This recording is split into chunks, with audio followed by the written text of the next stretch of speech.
to the Serenity Tribe podcast. Today we have Craig Moore, the filmmaker, the one and the only Craig Moore, from Mullingar, or just outside Mullingar. Just outside Mullingar, yeah. What's the name? Glucan. That's right. So I suppose just to get right into it, Craig, you're a filmmaker by trade. Can you give us a little bit of a background into yourself? How did a young fella from rural Ireland get into filmmaking, or how did that interest start? So, I actually lived in Dublin up until I was 8 years old. We lived in Blanchardstown, moved to Westmeath then around that time in the year 2000, and always had a big interest in film thanks to my parents. Yeah. My dad especially, one of his dreams was his interest was set design and construction, how things were made, how things were built, how cheats were cheated, when it comes to movie magic and all that sort of stuff. Music, John Barry, John Williams, all the great composers. And I grew up with that stuff, so it was kind of inevitable really that the passion would become fused with my DNA. And come passed down. Yeah. What was your dad's involvement in the film industry? None, really. It was just an interest that he had. Wow. He joined the army when he was 17. Wow. He was in the army for 21 years, 22 years. Wow. I think he'll probably be annoyed that I don't know the exact amount of years that he served, but around that, yeah. Was he stationed up in Dublin, was he? He was, yeah, he was. He was in Baldon. Oh, very airport, good. Yeah. For no way. most of his career, yeah. That's fascinating. Yeah.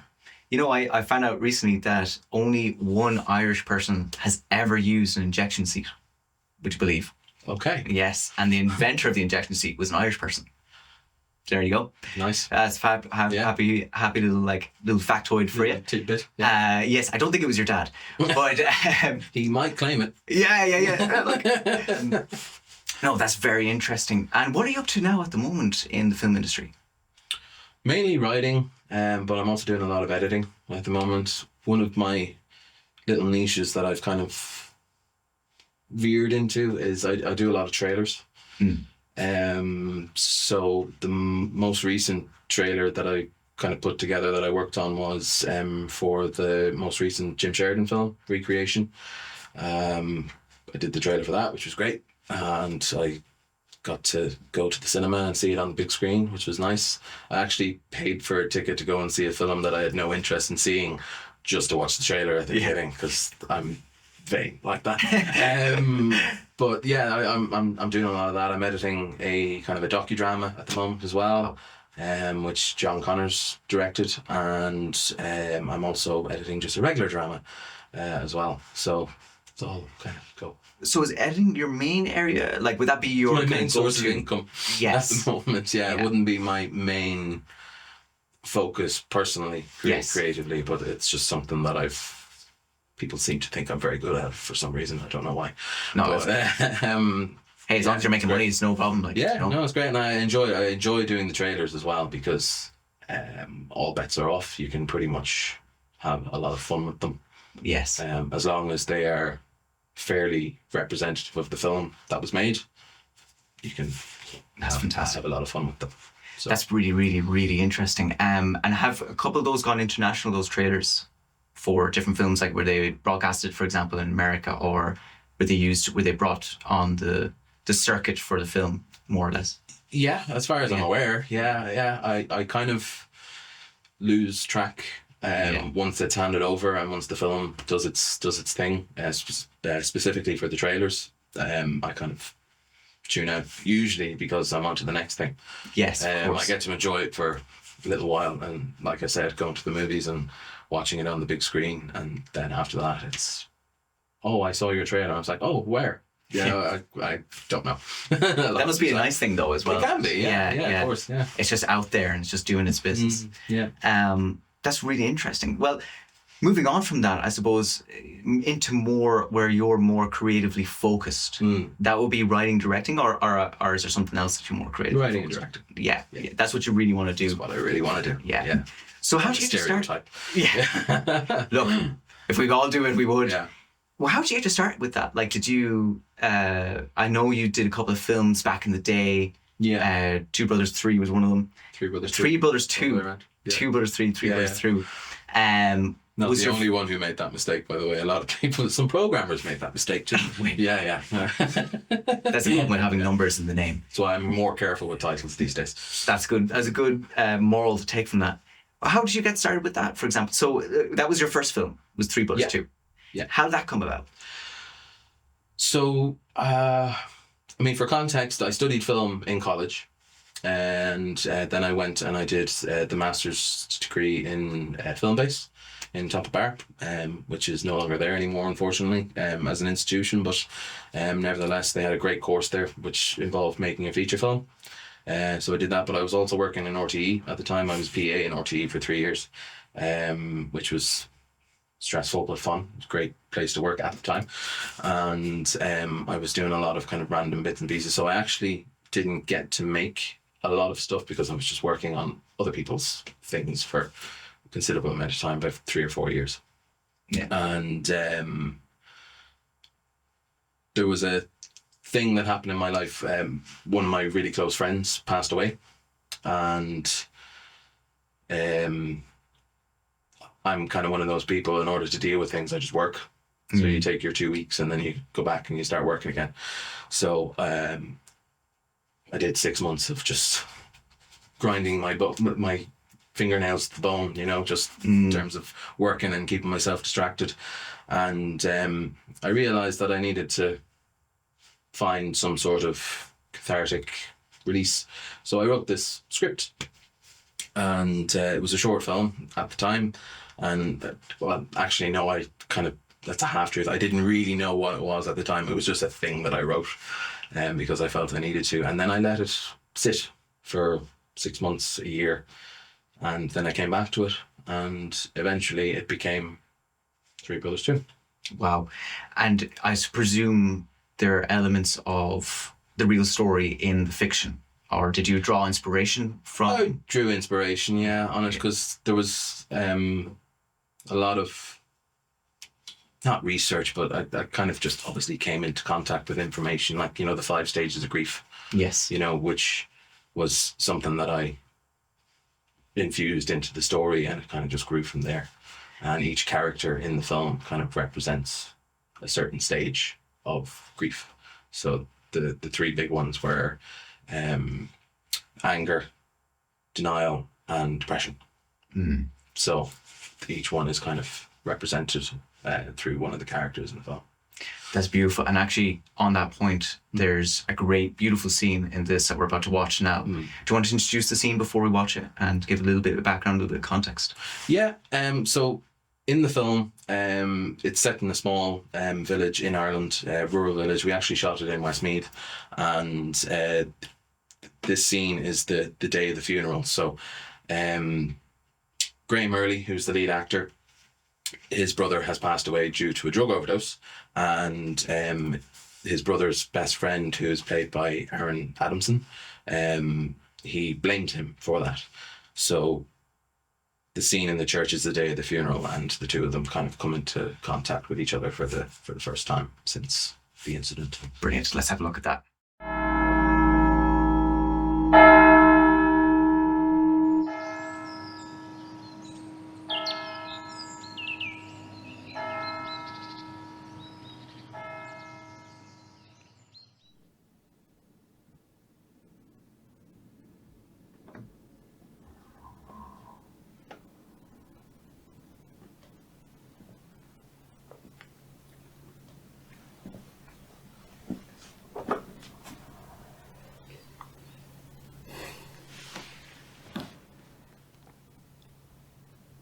Did I not tell you to stay away from her?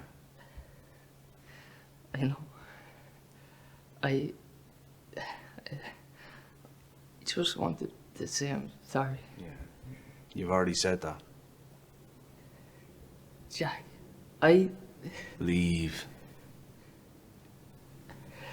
Come on now!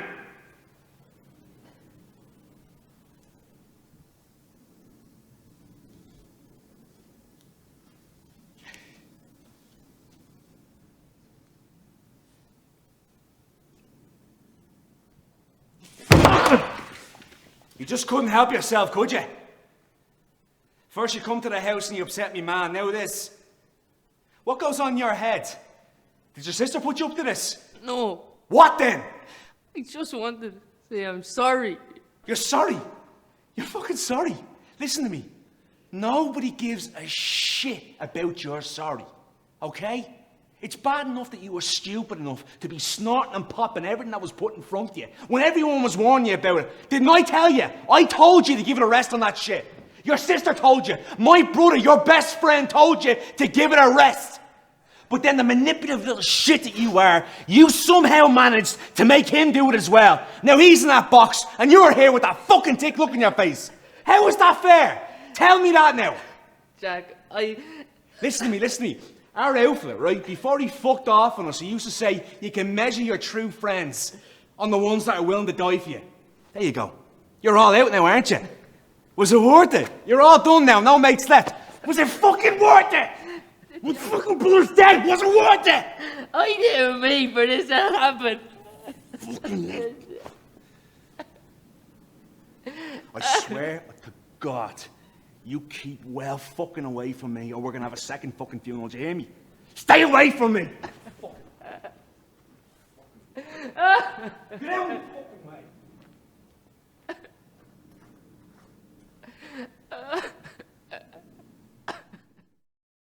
Beautiful, powerful stuff from both those actors. Yeah. It's fabulous. And you were telling me you went on to do quite well in the festival circuit.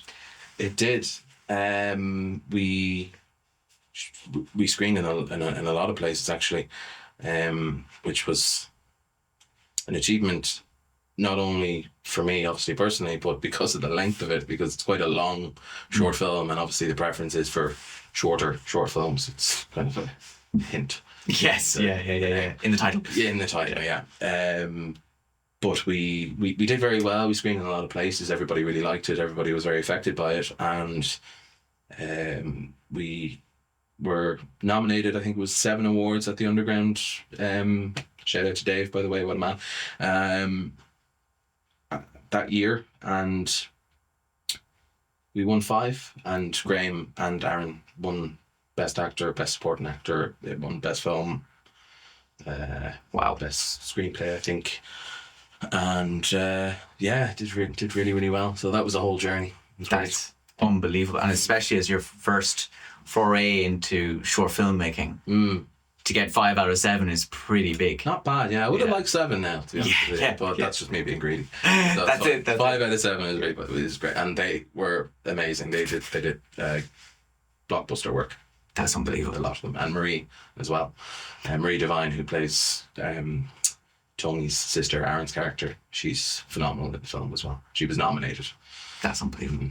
And who shot the film actually? It's very nicely shot. Like, it's beautiful the looking. DB on that was Connor Fleming, who I went to I did the film-based masters with. Fabulous. So you can see the quality in it straight off. Yeah, he's top. He's really great.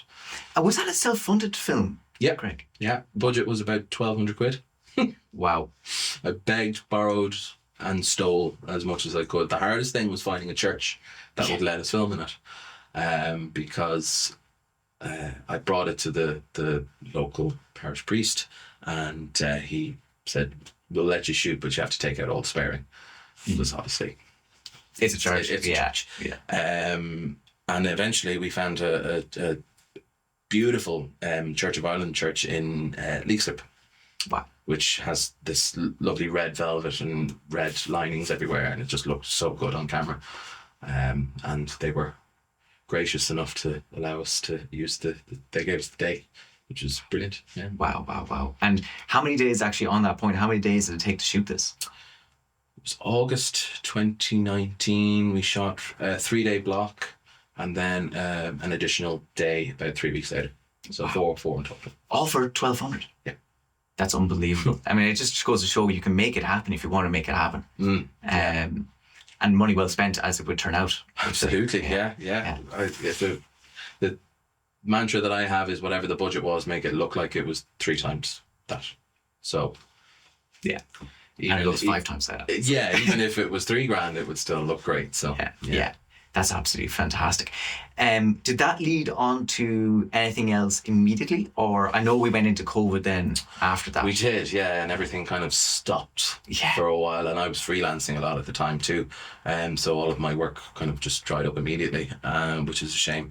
So for a long time, I stepped away from film because I had to work. So I went back. I had admin experience from some of the other jobs, so I went into an admin role. I worked in the HSE during COVID, and I work in a GP practice, and I still work in a GP practice part-time. So fabulous. Just to keep it ticking over. Just to keep it ticking over, and the fact that the practice is in a town that I love living in, that helps as well. Oh, it makes such a difference. As well as that, you're very close to where the action is because you're in Bray at the moment. Yeah. So it's where it all happens really for Yeah, my bedroom actually overlooks the back lot of Ardmore Studios. No way. So every time I walk out of the house, it's a constant reminder. And at night time, sometimes lights will come through the window, and it's just stuff going on over the road. And I wake up and I'm like, what's the fucking story with all the lights? And then I look across and I went, oh, okay. They're doing something. Yeah. Good motivator though, I suppose. Yeah, absolutely. Fast forward then a couple of years, and Westmeath bring out their Film Bursary Award. Yeah. First time ever. It was 2022? 2021? 2023. 2023. You're right, it was 2023. And you apply with Western Front Studios. Can you tell us a little bit about that, a little bit of that background and how that started? So I was still in the middle of working full-time at that stage in the admin roles. I was working in as I say, the GP surgery in a kind of reception and admin. And it never crossed my mind at that point because I had gotten so used to that life that I would go back to film so soon. But Brian and Emer contacted me from Western Front Studios, and they had said that they were looking to get an application in, and through the reputation, I suppose, that Three Brothers 2 had, they had heard that I was a director who was from Westmeath who would fit the bill, and they had a couple of scripts that they wanted me to cast my eye over, and I said I would do it, but I have to write my own script. Yeah. So that's where Barry versus the Bin Man came from. What a name! Like you already sold like. It's just what it says on the tin. Really, Yeah. it really does. Yeah. Can you tell us a little bit about where that story came from, where the writing for that script? Yeah. It's actually something that somebody had told me that had happened in their life. Now there's a lot of dramatization and other bits added, but fundamentally they had a disagreement with their bin lorry collectors, and it got a little bit out of hand, and I was like, that'd be a great idea for a comedy. Yeah, because it's just ridiculous, really. But it's one of those things that you don't realize. It's just something that happens in the background of your everyday life, and the same goes for the addition of the leaf blower. Because Graham was in it, John Connors was in it, and John Connors plays the annoying neighbour who's out at 8 o'clock every morning with his leaf blower, blowing them that direction and then back that way for no apparent reason at all. And I always thought that they were a nuisance invention, so I had to have it in there. That's brilliant. And actually, on that point, Greg, let's have a look at the scene from Barry vs. Spinman, which has both Graham and John Connors in it. Yeah. Do you want to introduce the scene first of all before we have a look? Sure. So Graham's character, who is Barry, is going through some rough stuff in his life, and he spends most of his time at home. And John Connors plays Shane, who is the annoying neighbour. As I said, goes out with the leaf blower every morning, and Shane rocks up at the front door, and the two of them have a bit of back and forth to kind of very amusing results. Perfect. Let's have a look.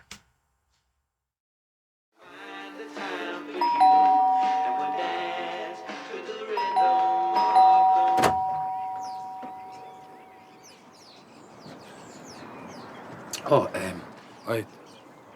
Barry, I brought your bin back.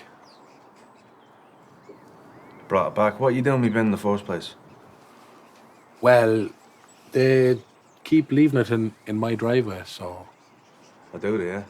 And what do you want me to do with it? Do you want me to call the guards on them or something? Yeah, you could... Well, no, I suppose maybe you could have a chat with the bin men, because That's the third or fourth time you've left it there. I'll tell you what, right? The only one I'm gonna be having a chat with is you, fucking Ghostbusters over there.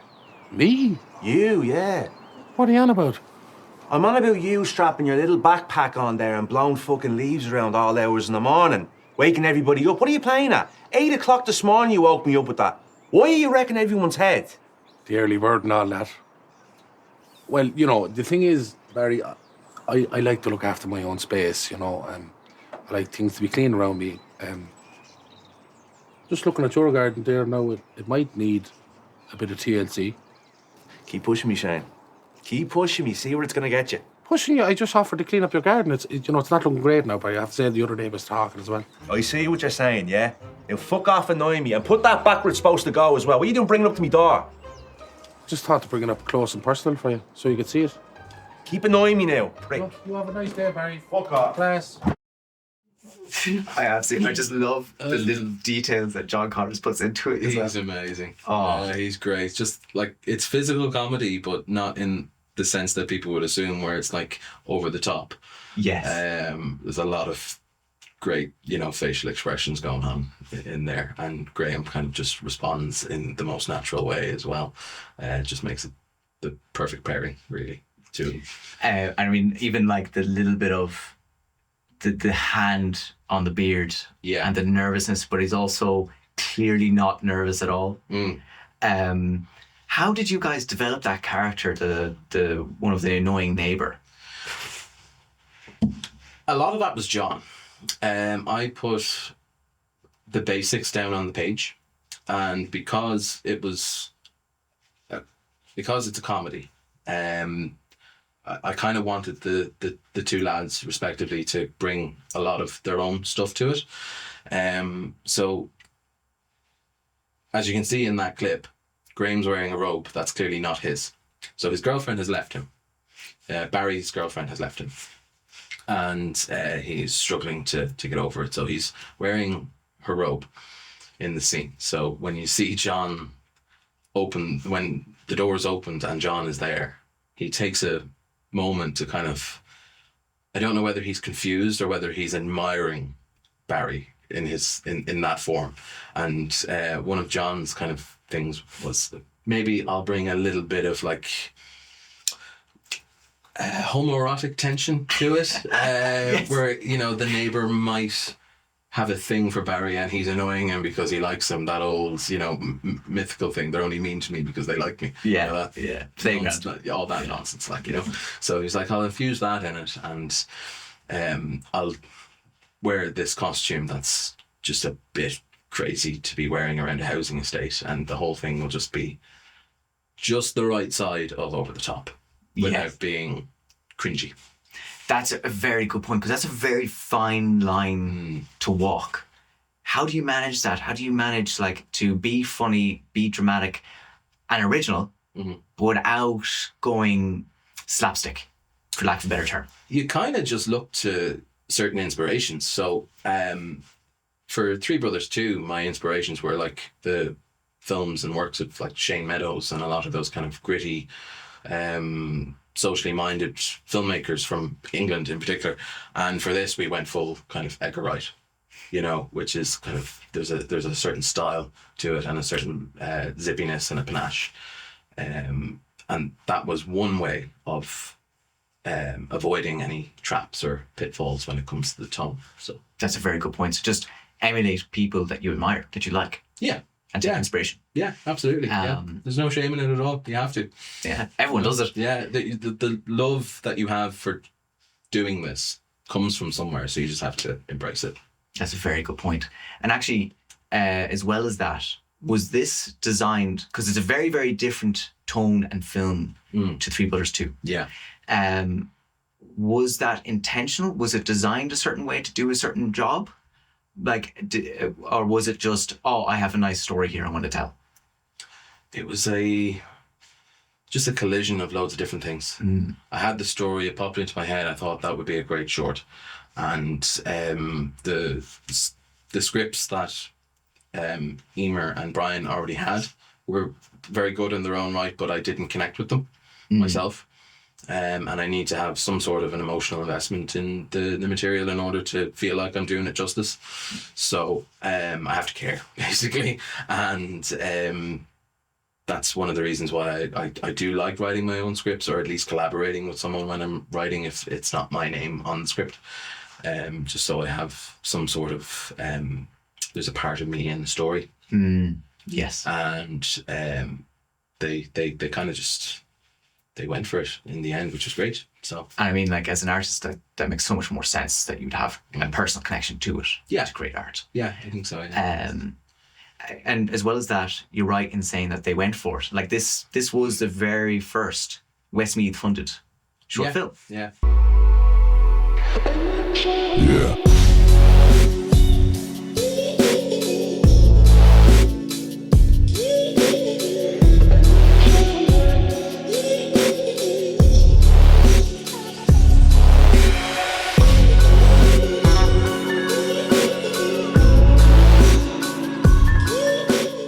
What was it like working with Westmeath? Was this your very first funded short film? Yep. Or funded film, I should say. Yeah. What was that experience like? Can you take me through a little bit of that? It was very, thankfully, it was very straightforward for the most part. A lot of, I'm sure when people are applying for things, they feel like they have to do it, but they're going to be in for a world of confusion and complications and things like that. This was blissful, really, in terms of the financial side of things, getting permissions, the people who stepped up to help us, like Miledes, for example, the bin company just gave us a lorry. Wow. For the day, and they were like, just make sure you can see our logo. Wow. You know? And it was great, and we got a lot of help and advice from the panel who were judging the award afterwards. So I don't have a bad word to say about it. I thought it was great. That's fabulous, because sometimes, Especially because it's the first one as well. There could have been teething issues or things that needed to be ironed out, but it was simple. It was great. which would have been so understandable as well. yeah. You know. Yeah. That's absolutely fabulous. They gave you the bin truck for free. Mm-hmm. Wow. Wow. I did not know that. That's amazing, because that's like a core element. It is, yeah. Kind of, there's a big sequence in the middle which features Barry obviously chasing the bin lorry through the estate.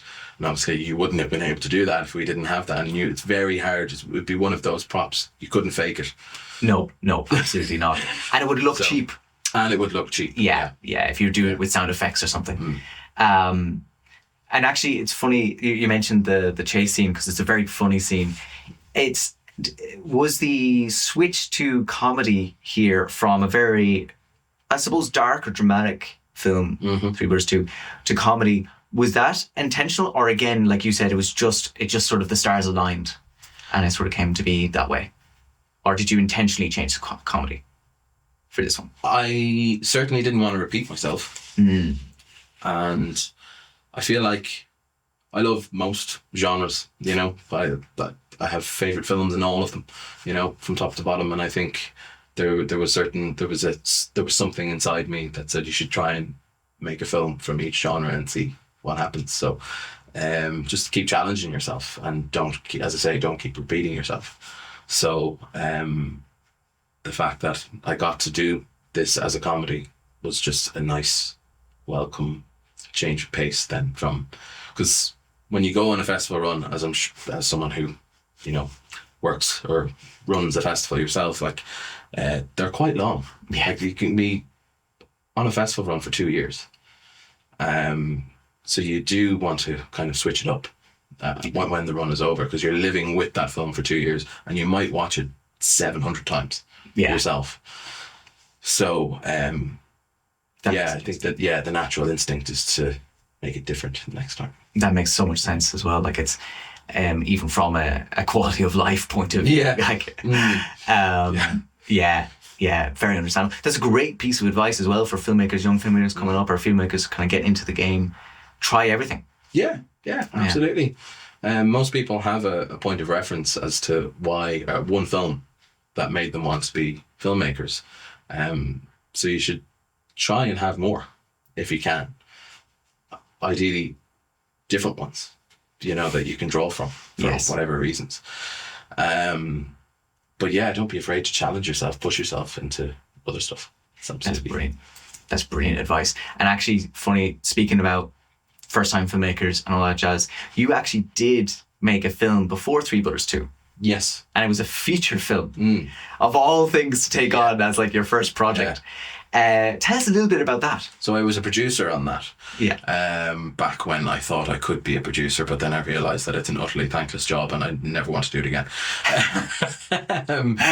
Big credit to all of the producers out there who helped make it happen. But the Mond was the feature film from the film-based course. And we had Graham and John in it as well. And we also had Rex Ryan and a couple of other very recognisable faces from all parts of life. Joe Rooney was in it, famously Father Damo from Father Ted, and he was also in Kiln Scully and all of these great Irish comedy sketch shows, and it was an experience. Yeah, I can well imagine. Yeah, it taught me how not to make film, which is as valuable as knowing how to. In fact, possibly even more valuable, because you learn a lot more. Yeah. And in fact, we have a beautiful scene here between Joe Rooney and Graham. Graham's getting a lot of coverage here today. I was just going to say, yeah. But do you want to introduce the scene before we have a look? Okay.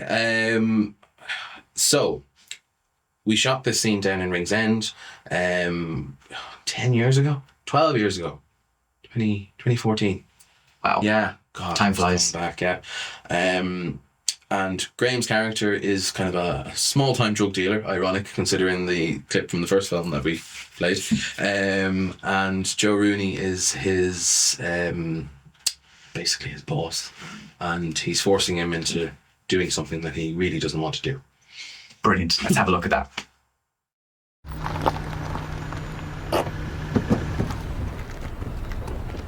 How's it going, mate? What the fuck is the story? It's not my fault, man. There was a fuck up. Ken had me make a pickup only 20 minutes ago. Me bollocks. Whoa!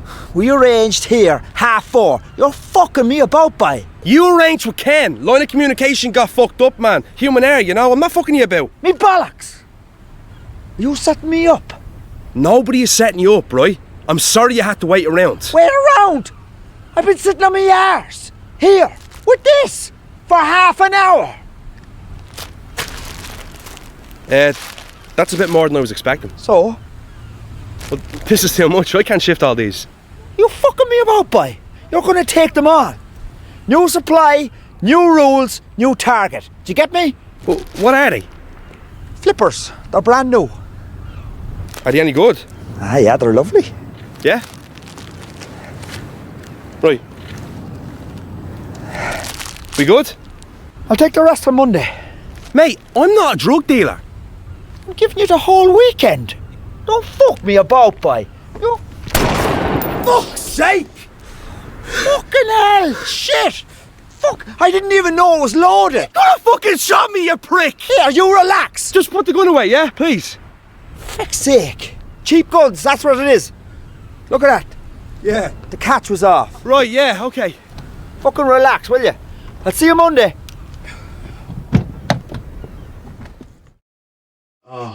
It's another brilliant scene. Do you know what gets me every time, no matter how many times I watch it, is the Roger Moore eyebrow raise that he does. It's just impeccably timed as well. Like, it's perfect. And his accent is unbelievable as well. Yeah. The character name in the script is Cork Boy.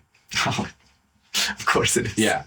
And Joe is not from Cork, but he said, I'm going to do the accent. So that's fabulous. I mean, like, if anyone has actually seen him, he's the most neutral accent going. Yeah. And he's such a gentleman as well. He's a really nice guy, but he's very funny. He's very funny and he's great in the film. Actually, what was it like working with those quite high profile actors at such a young age, getting into the industry, first of all? What was that experience like? It was great on that front. Obviously, with my interest then kind of veering into writing and directing and working with actors, I was very much an actor's producer. So working with the lads was great, and I the shoot was tough. We were in a lot of places in Dublin it was a very cold time of year as well. I think we shot in November, you know. So there was a lot of nighttime stuff. They were out walking around looking very dishevelled, wearing shirts and freezing cold, and just, yeah, it was tough. And there was a couple of nights now where it got really bad, you know, just the stress levels were very high. So I prided myself on just making sure that they were looked after. And that's really, on a low budget shoot, that's really all you can do. Yeah. To make sure everyone's happy. Yeah. What was it you said at the Athlone Film Festival? A fed crew is a happy crew? Fed crew is a happy crew, yes. There you go. Yeah, it's one of the most important things. You know, if everybody eats well, they'll generally do everything that you ask them. That's it, yeah. Yeah. Within reason. Within reason. How many days do you have to shoot this? Oh, God. I think it was 18. 18, okay. Yeah. Yeah. I think we shot it over 18 days. We took a break again for 3 or 4 days in the middle. Okay. Thankfully, because I was one of the producers, but I was also the production manager. And anybody who has ever done either of those jobs knows that they're different for a very big reason, and that's the time that each one takes. So I was production manager during the day, and then at night time I go home and do the producing work. So for the 14 days of the first block, I think I got about an hour or two of sleep a night. And then I'd crash out on the day off. So you do 6 days on, 1 day off. So it was usually, it was a Sunday. And I would crash out then for that day. But I'd have to get up and get ready for the Monday, you know. It sounds like I'm whinging. Like, it's actually a really good job, you know, and it's a lot of fun. But at the end of the shoot, I think I didn't talk to anybody for about 5 or 6 days. I think I had to withdraw and bring the green bar back up, you know, the stamina. Exactly, yeah. So it was a tough shoot, but it was really good. Yeah, I suppose early shoots where you're getting going first are always going to be tough to a certain degree because you're kind of learning as you're going. I'm glad to hear it was at least more than a week, because I've heard people trying to shoot feature films in a week, and I'm like, that is just hell on earth. Well, that it actually physically wouldn't have been possible for this anyway, because we, as I say, we had so many locations. The lads, it's a comedy, but it's also a drama, and they're a group of mismatched friends who are trying to help him shift the bills that he has been landed with, or else he's going to get his head blown off by Cork Boy before the weekend is out. So endless amount of bars, nightclubs, streets, parks. We were everywhere, so it just wouldn't have been possible to cram that all into a short space of time. And of course, as anyone knows in the film industry, location changes are going to just eat into your time as well. Like of anything, that's going to take up most of your time. Yeah. Which is ironic. Brilliant. Well, it's funny now because the way you mentioned that, we started off with a serious drama, we had Barry with a comedy, and this was a comedy drama. Yeah. Roughly. Well, you didn't write this. No, this was based on a play written by Gary Duggan. Oh, very the good. play did very well back in the late 90s. It's not a one-man show, it's a 3-man show. Yes. They each have certain section, so he adapted it for the screen, and we got to use the script for the film-based feature. And who directed? We had 3 directors. Oh no. We did. We had David Prendeville, we had Brian, and we had Rory Mullen as well. 3 guys from the class, and to be fair, it gelled together pretty well. That's good. There were 3 different guys of 3 different backgrounds, 3 different ages as well, so it could have went horribly wrong. But too many cooks. Yeah, but the actors as well knew the score. Which is important. So it all came together. That's brilliant. I mean, the thing is, was that a requirement of the course, or that was the whole point of the course, though? It was a year-long masters, and at the end of it, you make your feature, and you get a lot of your grades based on your performance. It makes a lot of sense. So, and did they require you to have 3 directors, or was that just No, I understand completely. No, very good, very interesting. It's funny, the variety in your career so far is just huge. Yeah, it's only when I stop and think about it, I kind of go, oh yeah, Yeah. I did that. And now you're editing trailers, like, which is again totally different. Yeah. Um, I'm working in a GP practice. yeah, that's the funniest part. You probably actually get lots of script ideas from that. I do, but I don't think I can ever share them. No, you can't. That's the problem. No, I can't, no. Maybe if you take inspiration, maybe a little slice every now and again. Yeah, absolutely. Yeah. That brings us on to your most recent project, which is a kind of ongoing project at the moment. You're searching for funding, searching for collaborators, called When the Wolves Howl. Can you tell us a little bit of a background about that? So I'm collaborating with Graham and John again, you know. Surprise, surprise. You just can't keep us apart, you know. Graham is one of my closest friends as well, which helps. And we have a lot of similar tastes when it comes to films. So we're constantly talking about the things that we love in other films, and we're going, we should just make our own version of that, you know. And John obviously is just a creative force, you know. Tour de force as well, you know, in many respects. So we got together and we had a chat about what kind of film we would like to make.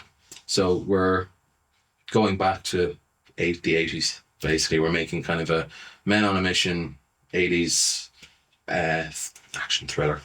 Absolutely fabulous. You know? And let's have a quick look at the concept trailer. Is that what it's called? Yeah, so for background, we shot a promo which we're using to try and get funding. So we spent 3 days shooting some scenes from the script that would be kind of eye-catching. Very good. Okay, let's have a look at that. Rosie! Rosie! Rosie! Rosaline! Rosaline! Where are you? Someone took my daughter. Where are you, baby girl? Rosaline! Where's my daughter? Where's my daughter? What the fuck are you on about?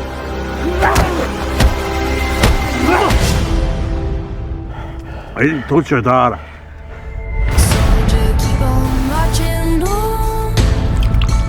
Dan, want your help? I'm real sorry, and I wish you the best, but I can't help you. I've asked around. I know you're a fella who knows things, and I know you're a fella who done things. And I know you lost your little girl as well.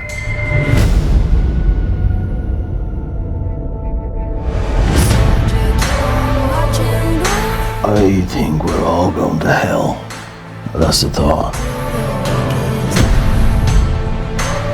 If we're gonna do this, we're gonna go all the way. Yeah, 100%. Scorched earth. Whoever took my daughter more than likely took your daughter.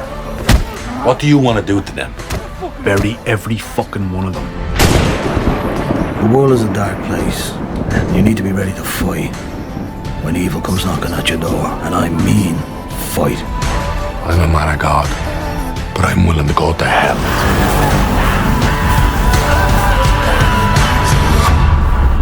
Soldier, keep on marching on.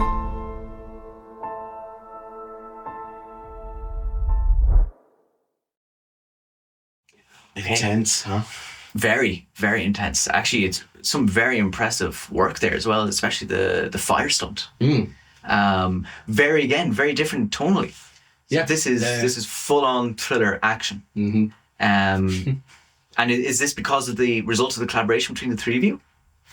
Yeah. It's kind of, I love stunts.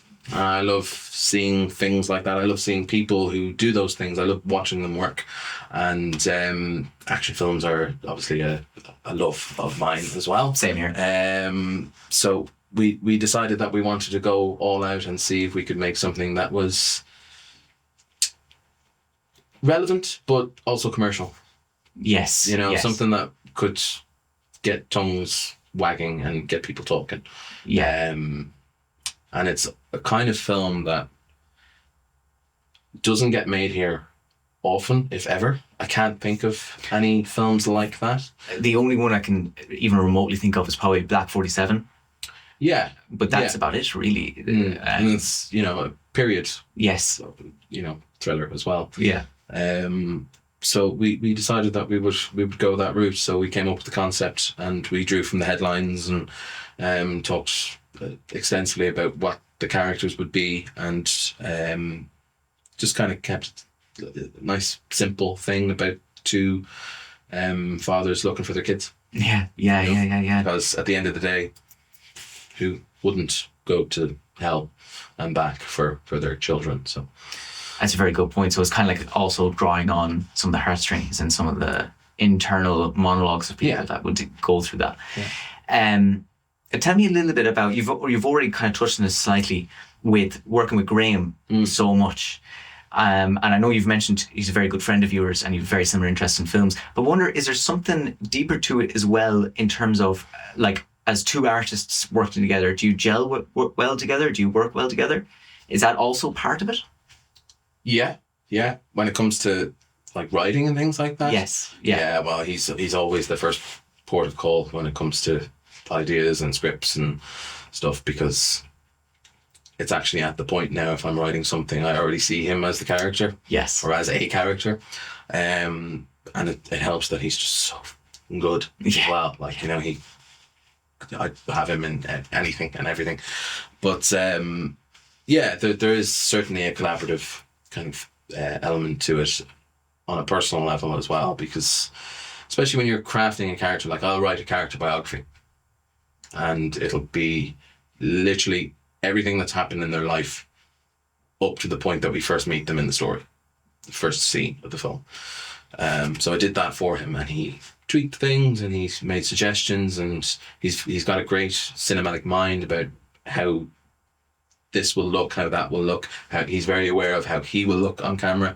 Most actors are, but sometimes it's for the wrong reasons. Yes. You know, whereas he's like, this will look better for the film. It's always for the film. Yes. And actually, great. It's funny, because that was going to be my next question, was like, as a director, do you find him just easy to work with, easy to direct as an actor? Yeah, because we do so much work during, from the very first word that's written up until the day before we start shooting, that a lot of the time I don't have to say anything on set. I can worry about all the other aesthetic things.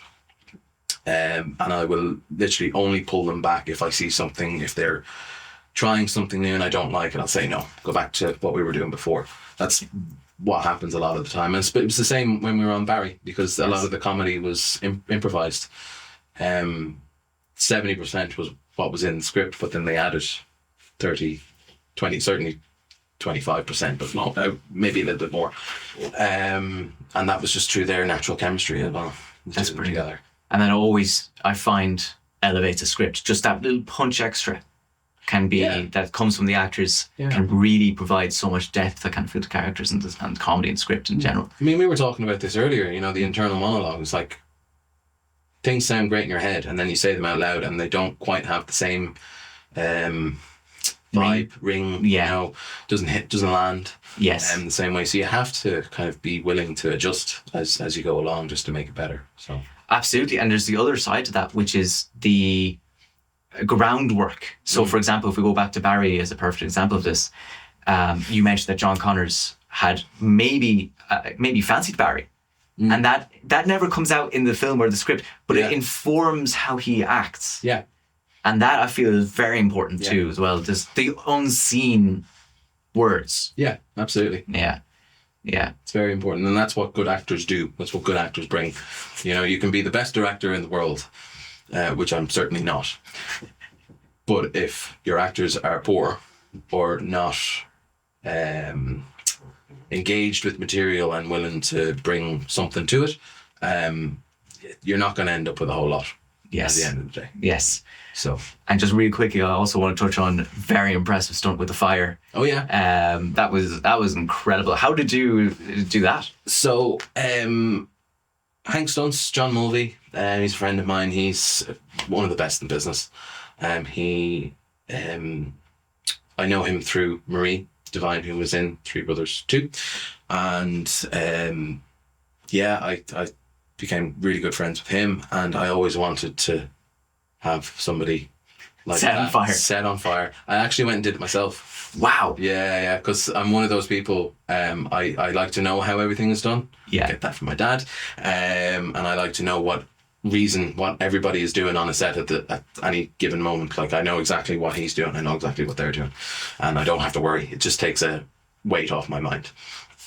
And I would never ask anybody to do something that I wasn't willing to do myself. So that's you. No, that's not me, but Okay. I did a course with them about a month before, and it was incredible. Amazing. Ironically, and people always look at me like I'm crazy, because it does sound crazy, but it's the most peaceful thing ever. Would you believe? It doesn't make any sense. Yeah. It was. That's incredible. Yeah. Any final thoughts, Craig? Do you have any big advice for filmmakers starting out? Anything along those lines, or final thoughts yourself? If you could distill it down to a sentence, or what would be one piece of advice that you don't hear too often that needs to be said? I mean, I suppose it probably has been said very often, but like, you're going to get knocked down, so you just have to get back up. And the first draft is always terrible, and the first rough cut is always terrible. That's a very good point. Yeah. That's a lot of people don't realise that. Yeah, the first rough cut is a very depressing experience. You come out with your head in your hands and you're going, oh my God, what have we done? We have wasted 4 weeks of our lives. But that's why they call it a rough cut. Yes. It gets better. The first rough cut of 3 Brothers 2 was pretty, hard to deal with, and I was doing it on my own because it was COVID happened when I started editing that. And then, of course, Barry and Mong's was a very down experience, because we all sat down as a group, as a class, and watched it, and nobody spoke for about 15 minutes. So it changes, and just don't be put off by any of these kind of little bumps in the road, and don't give a shit what anybody else thinks. Just keep going. Do your thing. Yeah. Do your thing. Keep on marching on. Yeah, absolutely. Craig, thank you so much. Really appreciate it. Pleasure.